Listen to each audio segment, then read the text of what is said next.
computer. And there we go. And we're recording. So, hey Spencer, what's going on? Thanks for having me. Thankfully, we got through some technical difficulties. We made it. Let's do the best interview ever. I think there's a podcast called that already, right? Yeah, and in real estate. Yeah, absolutely. So how are you doing today? Everything good with you? Everything is just fine right now. I had a really good month of May, and I'm experiencing a lot of momentum in my life. So now I am doing great. Absolutely. So, well, congratulations on that. We'll dive in a little bit of that. That might be a good place to start. But before that, do you want to just talk a little bit about who you are and a little bit about your background, and just so people understand who you are? I'm a real estate investor. I work for a tech company in software development, and I'm a little YouTuber on the side for a hobby. So that's my background. I live out here in Las Vegas. That's how me and Barry connected. We're both investors out here. And a lot of my time right now is spent on YouTube. That seems to be growing a lot. And I like to invest in real estate as well. So I don't really know what my main thing is, but I've got a lot going on. Yeah, and you've seen a lot of growth lately. So do you want to talk about that lately? As you mentioned in the past month, you've had a lot of stuff going on with you. Yeah, my YouTube has been blowing up. I'm averaging about 500, a little over 500 subscribers a day. And I just surpassed, I think, 26,000 subscribers today. So we've seen a lot of growth with the channel. I was on the Bigger Pockets podcast, and in my niche of the world, in my internet marketing guru niche, I actually had 2 instances this past week of some of the big dogs recognizing me. So I had one guy named Alex Becker who actually made a response video about me. He has 450,000 subscribers. And then I did an interview with John Crestani, who is one of the biggest names in affiliate marketing. So it was like kind of a moment that I saw a lot of momentum with the channel, and that happened. And then on top of that, I had the Bigger Pockets podcast, which in our world, that's like kind of a rite of passage. It's a big deal to get on the podcast. Yeah, absolutely. Well, I feel like anyone who's investing seriously in real estate, they know about Bigger Pockets, and it's how most people start. Yeah, absolutely. Yeah, it's a new Rich Dad Poor Dad kind of in a way, right? It is. Get directly there and you get hooked, and then you get obsessed with it. Let's talk a little bit about your YouTube, because to me that's really interesting, and how you grew it. So tell a little bit about your channel and kind of what your focus is on that channel. Personal finance, real estate, and internet marketing gurus. For a while, I was doing personal finance and real estate, and when my flips weren't going so well, I had a lot of time and I couldn't make videos about real estate because I wasn't doing real estate deals at the time. And so I got into this idea of analyzing objectively all of these gurus that exist online, and they're popping up left and right like little roaches. All these people that sell courses, that sell the dreams, the lifestyles. You've seen it all the flashy cars on the advertising. And I just wanted to make video essays about these guys and just objectively look into their past, what kind of business success they had. And that's kind of evolved into looking at the marketing and sales techniques that they use. And so now I have a few different videos that I make, but a lot of them center around these internet marketing gurus. I've watched a lot of people seem to like them.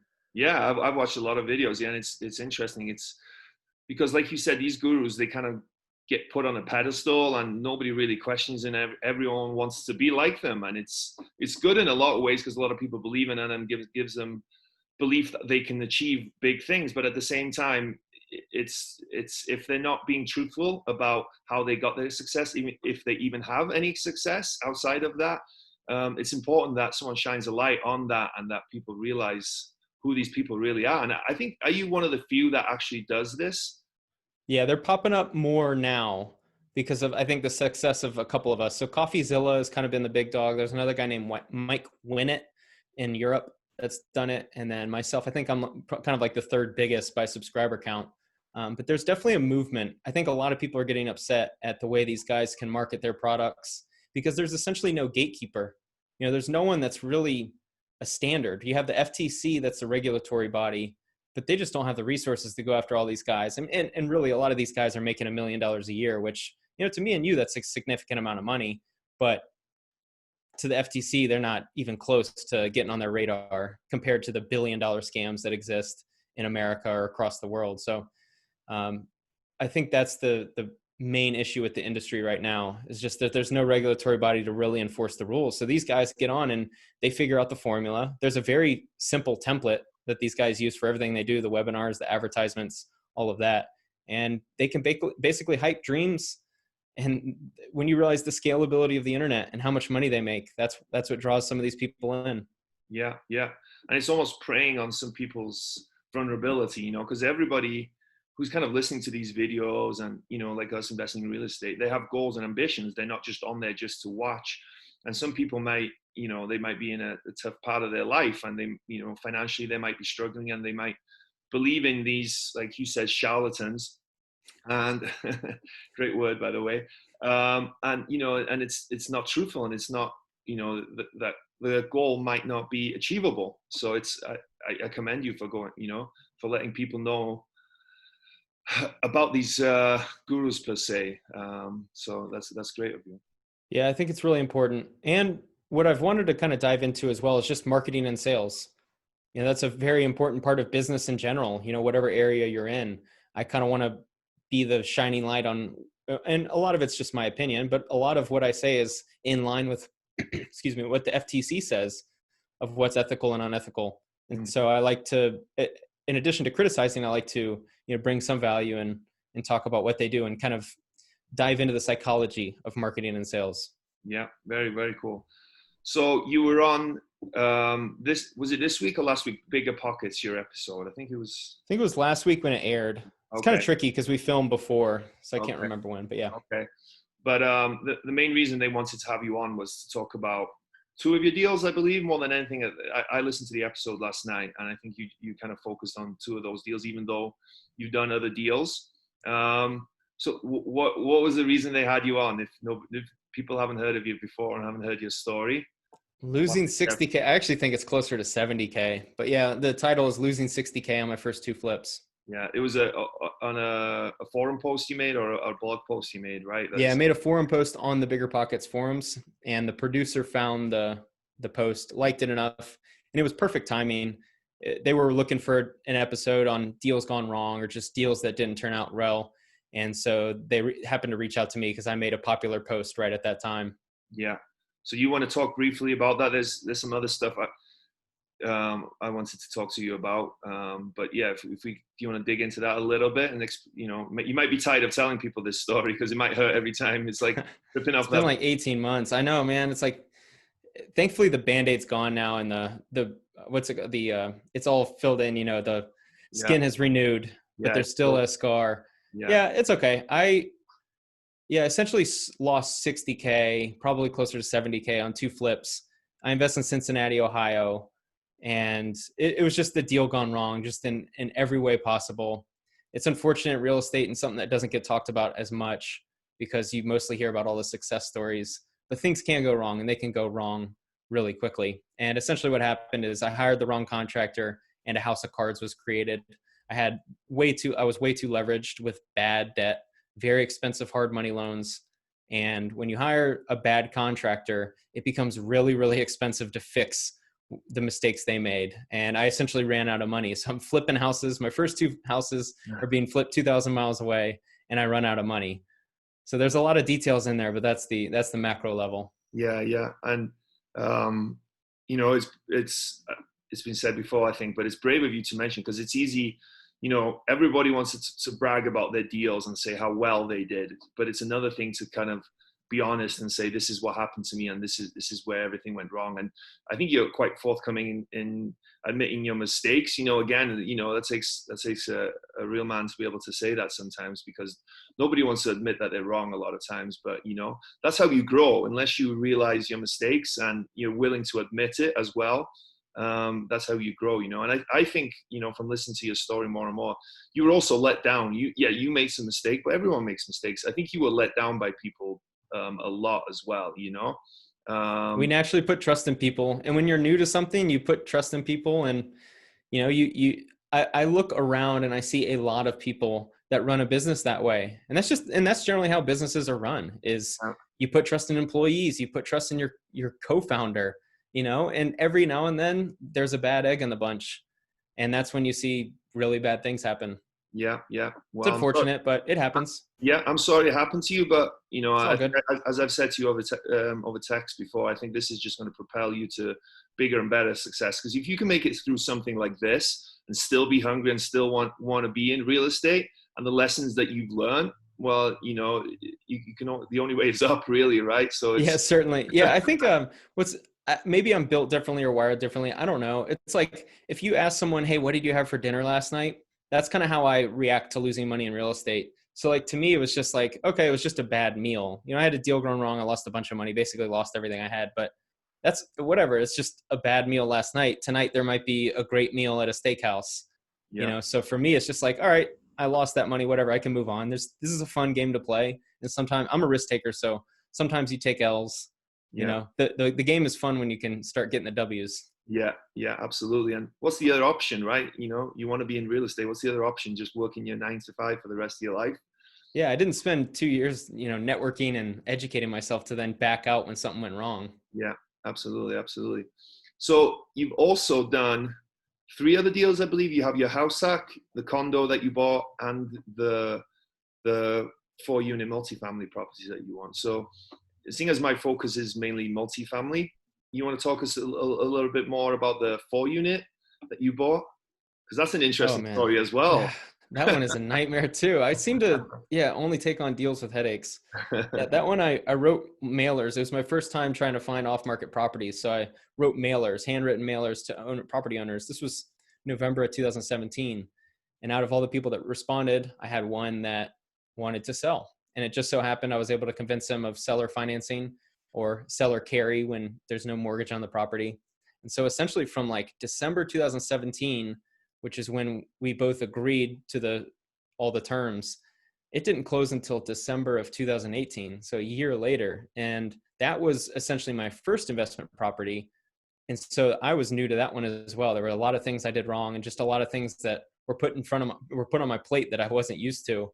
And that being, I thought I needed lawyers. So I spent probably, oh man, I can't remember, 15 grand in lawyer fees or maybe 12 grand in lawyer fees. And then I paid closing costs as well to the property owner. So it totaled 15,000. Wow. And looking back, like I didn't need lawyers. I just needed a contract and maybe got a lawyer to look it over for $1,000. But Yeah. I mean, just look at, when you look back at your first deals, you just think about all the money you spent that was unnecessary, just out of fear because you don't know. So essentially, yeah, that was just a year of headaches. And the reason there was so long is the fourplex was in progress of being turned over. There was bad management before, it needed work. If you've ever been out in Vegas and seen some of these multifamilies, these fourplexes are not in good areas, nor were they built correctly. There's just a lot of in the bones of the property, the plumbing, just very questionable methods used to build them. And so over the year it took to basically for him to get to a point to actually sell it for refurbishing the units. It took that long. And then trying to deal with lawyers to close. His lawyer was like, no, I wouldn't say unethical, but he was insanely slow. Like we're talking like a week to respond to an email.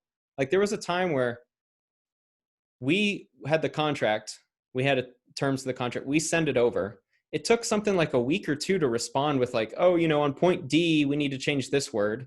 Well, my lawyer just happened to go on vacation at that time too. So it's like this whole process, we could have been in a room and had it hashed out in 30 minutes. But because of the process of email and timing and, oh man, it took probably months. Yeah, it was very, very frustrating. Yeah. I'm So sure. Yeah, that's the start of that deal. That they always call lawyers, right, deal killers, right? Because they like to kill deals, But so you eventually, after a year, got over the closing line and closed this deal. So you thought, okay, this is a killer deal. So you talk us through the purchase price, what kind of financing the seller gave you, and kind of what your projections were. So going into the deal, what you thought was going to happen. Yeah, what really worked out in my favor is when I agreed to buy it, I think I was going to overpay. Like I agreed to buy it at $260,000 in December of 2017. And this was, the market was very warm in Vegas, especially in the multifamily space. So in bigger pockets, it was getting hot to get into these fourplex. And so I agreed to 260. It was probably worth around that, 250 to 260. We agreed to 6.5% interest rate, amortized over 30 years, $20,000 down payment. So a loan of $240,000. And I think the monthly was something like $1,615 a month, something like that. So we agreed to the terms, no prepayment penalty, nothing like that. And what happened over the year is the market started getting hotter and hotter and hotter. And I was just so insecure that he was going to back out because it just got hotter. And before you know it, then it's probably worth 260, then 270, then 290. And by the time I bought it, I had it estimated worth about 300, 305. And Wow. so I wanted to hold this for a long time because I buy it with equity. It was going to be about a break even deal, but I was thinking, maybe over the 3 or 4 years, the rents would go up a little bit and then it'd be cash flowing. I'm only in at 20 grand. So if I had 40K of equity, and if it doesn't even cash flow, I at least doubled my money in the first year. And then the principal pay down and appreciation, all that stuff, you could argue is a pretty good actual return. And so my goal was to hold it for a long time. And unfortunately, I only held it for 8 months. But yeah, the goal was to hold it for a long time. It was a negative cash flowing property, man. The expenses, it's really good to finally get in a property. Like just do a deal, when you're a beginner, just do one so you can see how it operates. But man, the amount of repairs and maintenance on fourplexes in Las Vegas, too many. Yeah. Well, I think also as well, as anyone who invests in Vegas knows that 4 units in Vegas can be tough. A fourplex in Vegas can be tough. And I think yours was in maybe the best area for that even. I would categorize as D. Right, exactly. Yeah. So I think the problem is sometimes with these things, like, and I'm guilty of this, everything, you can make anything look good on a spreadsheet, right? And, we both follow bigger pockets and, say 5% for CapEx, 5% for repairs and maintenance. But until, like you said, until you get in there, especially on these properties that are, rougher around the edges, you get a lot more expenses with that, especially with, a tougher tenant base as well. They don't take care of it. There's more how many evictions? I think you told me you had a few evictions, right? Yeah, I can't remember exactly. I want to say there might have been one. There was definitely another tenant that was constantly late. Like they were 15, 20 days late, and my property manager would threaten eviction, and then they would just find the money like at the last minute. And so it was this ongoing thing of getting money late. Now, funny enough, I had enough money in late fees where my monthly average over those 8 months was something like 150 more than I was anticipating. Wow. And it's still negative cash flowed, if that tells you anything. But yeah, man, the amount of repairs needed on these things. So so looking back now, you talking about your negative cash flow compared to what your analysis and your underwriting was it mainly the repairs and maintenance that killed you? Was that what you missed? What did you underwrite at, and what did you estimate that you were actually at? Yeah, I think when you watch the Bigger Pockets podcast all the time, they stick to templates too much. And this is why I kind of got away from that mindset, because if you buy an A class in Boston, and you get a strong engineer or scientist from MIT, the maintenance and repairs is going to be basically nothing, like an A class building, and then a D class building, it's just not taken care of as well. And you also need to look at, has the property already been rehabbed or has it not been rehabbed? So the variance when underwriting is vast. So I think the most important thing is to look at the property. If a property has just been rehabbed under warranty, all that stuff, that's very, very different from a property that hasn't been rehabbed in 20 years. Right. So just giving it a percentage, I think is not smart. So I did like 10%, the general, 5% to maintenance, 10% to CapEx and all that. And when you actually break down the expenses, it adds up, because it's not like a simple $100 a month, right? When you have a property, a fourplex, it might be $1,800 all at once, so you don't really have much for a while. And then all of a sudden it's $1,800 here. We need $500 for this. We need $300 for that. It's kind of like an avalanche, especially on a property that isn't cash flowing. Yeah. Did you have any reserves going into that, or was that something you were? Of course not. I was a beginning investor. It was such a mistake, man. Like spending 15 grand on lawyers and closing was such a mistake. Like looking back, if I had more reserves, that property would have been handled a lot better. Just because of we had one of the units was, there was water damage. It was $1,800. Well, the unit couldn't be occupied until that was fixed.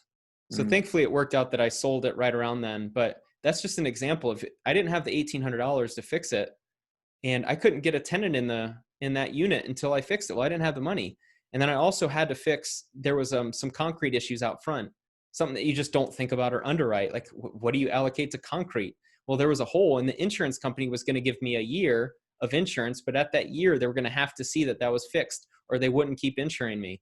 Well, there's no telling what the concrete was going to cost. It might have been $800, but I don't know.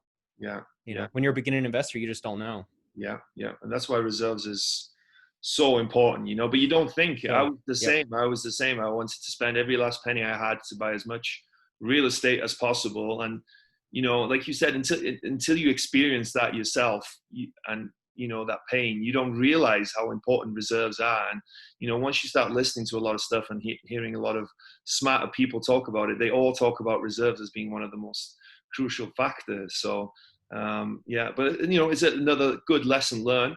And the good thing is this story actually has a happy ending, right? That you actually made profit on this one. So I did. Yeah. I still think it is important for people to learn that lesson themselves, because I listen to every podcast. You know, I'm looking back and remembering all these people talking about it, have reserves, make sure it cash flows. I don't think people really learn until they get in it, you know, or like their really close friend goes through something and they're like, okay, yeah, I don't want to do that. But anyway, so I was able to make money on the deal. I sold it for $310,000 with $5,000 to the buyer. Cash deal, closed in, well, it was scheduled to close in 7 days, but of course this one, there was even more headaches at closing. And so I was able to get out. I owed $240,000 and I sold for, $310,000. So after the seller concessions and the agent fees, I think I walked with 35, 40 grand or something. Okay. Which was very nice. And how much of a time span was that? You how long did you hold it for? About 8 months. Let's see. I sold it, I think, July of 2019. I bought it December of 18. So that'd be 8 months. Wow. Not long. Yeah. And what's frustrating is, so I had to sell cash offer because of everything that was going on with the flips. I had to sell that property. So I took the cash offer, but we had a backup offer, an FHA buyer that wanted to buy and live in the unit that needed to be worked on. We had an offer for 330, 25 grand more. So it's, I mean, what was really frustrating about 2019 is just how many L's I took. You know, like I bought a golden deal. I made it work. I stuck with it for a year and I still felt like I didn't really, because I only really profited like 8 grand when it was all said and done, like net profit, 8 grand. So it was almost nothing. But man, yeah, it was just frustrating. That's another 25 grand to a beginning investor. 25 grand could be that could be another deal, you know, if you're looking at Cincinnati. Yeah. Which is, it's frustrating. Yeah. You could use that money for another flip, but right. On the plus side as well, you could also look at it, thankfully, the market, you know, because it wasn't like you forced appreciation. It was just simply that here in Vegas, even very fortunate. Four units, they were the hottest property type, I would say. The appreciation of those things, because I was the same, I was keeping an eye on, and there was a few areas that I thought that I might buy, but ultimately the prices just exploded. They really did explode. They were ridiculous, man. I mean, ridiculous. I bought for 260 and was like, did I overpay? And then I'm seeing buy it for 350. People are buying for 370. I'm thinking, oh man. And I think the problem is I don't think there's that much critical thinking going into real estate. Like when the market gets hot, critical thinking goes out the window. Like these people are buying these properties and it's just like, oh, you know, rent goes up 5% every year. So I'm going to calculate that. I'm telling these people, I'm like, these tenants are making they're paying $600 a month. They're barely paying that. Where's the increase going to come from? Like you can increase rent all you want, but who's going to pay? Yeah. Their jobs aren't increasing the pay. They aren't getting better jobs. These poor people are struggling as is. Where's the markup going to be? Yeah. You know, so they're buying when the real estate market gets super hot, they're like, oh, you know, we can keep increasing rents. I see this across the country. But some of these neighborhoods, you have to ask yourself, where is the market increase going to happen? Yeah. Who's going to be paying these higher rents? Yeah. And I think it's a few things. It's like you said, the market was just getting hotter and hotter. So people wanted to get in. They just saw how things were. So they wanted to get in. But also people, you know, unfortunately not always that educated. So they think, like you said, if the average rent is 600, so that's 2,400 in rent a month. They say, you know, like your buyer bought it all cash. He's probably thinking he's going to collect 2,400 a month and he's going to make 2,000 maybe, you know what I mean? And he's in for a rude awakening when, you know, his expenses and his taxes and his insurance and repairs and maintenance has to pay a manager. Who's going to manage it too? Yeah. Exactly. If you manage it, what's your time worth? Yeah. And I think it's also here in Vegas, it's a lot of California investors, you always hear that cliche, the California investors, but you know, I've felt it with when I was selling one of my single family properties here. The majority of offers on my property was from California buyers, and they can sell a property. They'll have a single family home in California, and that's not in the best area, and they'll sell it for 800,000, $1 million maybe. And then they come to Vegas and they can buy a fourplex for 300,000. It seems like a no-brainer to them. Yeah, the fourplex down the street in California there was 1.2. Right, exactly. Yeah, so you could buy for 300. Yeah, and they're thinking they're getting a great deal. So I think it's that, but it worked out for you. Thankfully, it worked out. I can breathe. I'm so thankful, man. Like after everything I went through, like just to be able to get out, I'm very optimistic, but I also can't deny that I've looked at all the alternate realities of if something else had gone wrong. I don't know how I would have escaped. I escaped like with the thinnest of margins. Yeah, well, you did, and that's kudos to you for doing that. You've also got an interesting living situation. So you're at home now, obviously. I am in my studio, my bedroom studio. Yeah, you've done I don't know if I would call it the ultimate house hack, but I don't know what kind of house hack I would call it, but a big time house hack. So explain your current situation and kind of why you chose that. It's the self-proclaimed best house hack in America. However, I think the only way to make this better would be to buy something similar to this, rehab it, do the burr, and live in it. So that way all your money isn't in it. That'd be the only way to top this. But yeah, it's 7-bed, 5-bath, 2,400 square feet here in Las Vegas. The garage is converted, so that's how you get to the 7 beds. Before the health pandemic, I was scheduled $3,600 on the leases, $3,600 a month in rent. Since I'm down to about $3,200 if I'm collecting fully. Mm-hmm. Unfortunately, we've got one tenant, he who must not be named. I've got one tenant that's just been a pain and owes me at least $1,400. I mean, if we're going off the lease, he probably owes me close to $1,800. Yeah. And I can't evict, which really sucks. But for the most part, yeah, it's a good deal. I bought for $300 on a lease purchase. And so I haven't officially purchased the house yet. However, I am scheduled to purchase it for $300. I think it'll appraise for somewhere in that $300 to $310 range. I put 20% down, so I owe $240. But man, these interest rates are killer.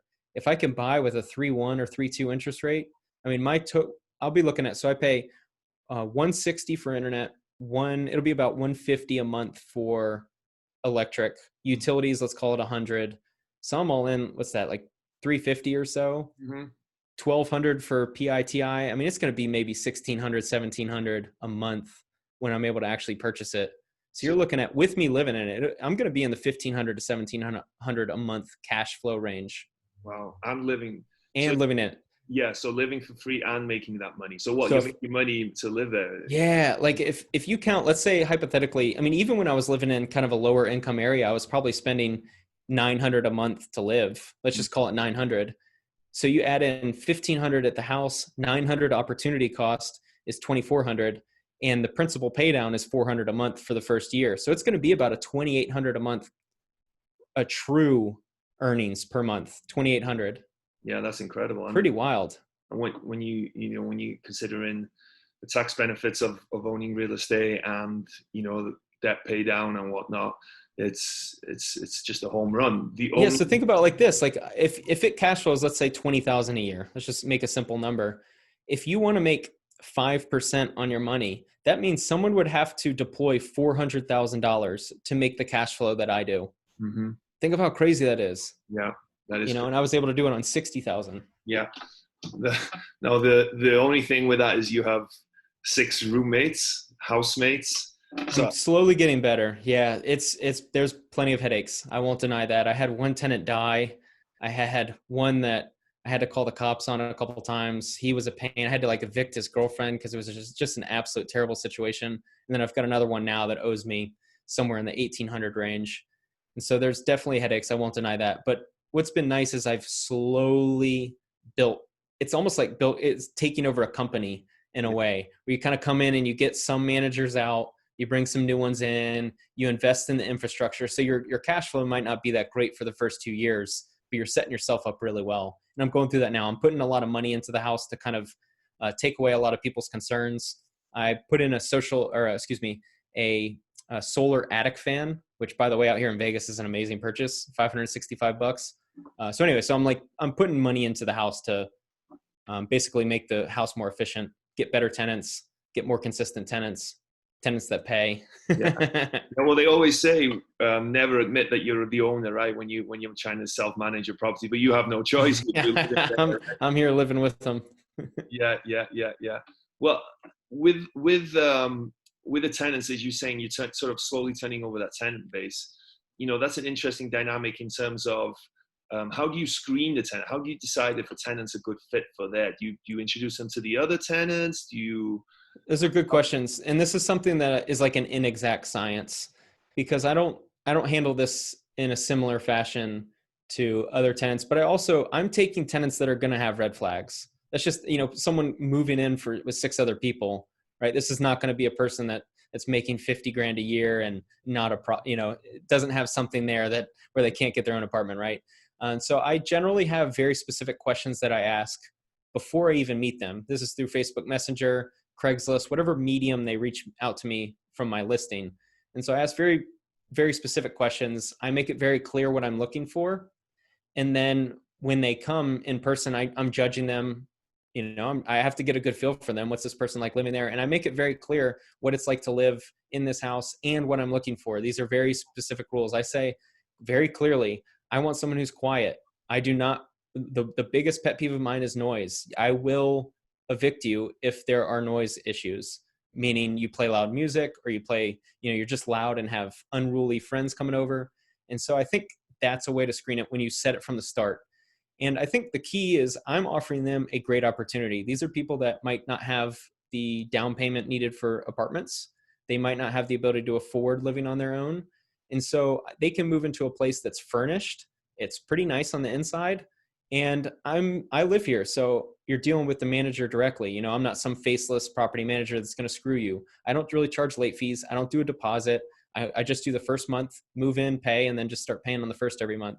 So I think what I offer is lucrative enough where, they have something to lose if they were to ever get kicked out. And I think that's probably the biggest screening.